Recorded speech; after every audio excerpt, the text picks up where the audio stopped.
இப்போ அப்பவையும் நம்ம ரெஸ்பான்ஸ் பண்ணலை, அவன் நீ வேஸ்ட்டுன்னு சொல்லும் போதும் நம்ம ரெஸ்பான்ஸ் பண்ணலை. இப்போ நீ ரொம்ப சூப்பர்னு சொல்லும் போதும் உடனே நம்ம ரெஸ்பான்ஸ் பண்ணணுமா என்ன? பண்ணுவீங்களா? பண்ணணுமா? பண்ணக்கூடாது. நீ தோல்வியையும் ஏற்றுக்கலை, வெற்றியையும் ஏற்றுக்கலை, எல்லாமே சரிசமமாக பண்ணிட்ட.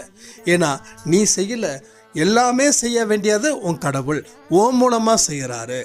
அவருடைய உத்தரவுக்கு நீ கட்டுப்பட்டதால் இந்த வெற்றியை யாருக்கு காணிக்கையாக்கணும்? கடவுளுக்கு.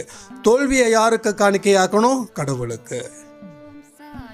அப்போ வெற்றியையும் தோல்வியையும் நீங்கள் கடவுளுக்கு காணிக்கையாக்கினீங்கன்னா, அவரோட பாதத்தில் வச்சிங்கன்னா, தோல்வி மூலமாக வரக்கூடிய எந்த ஒரு வருத்தமும் உங்கள் வாழ்வில் இனி வராது.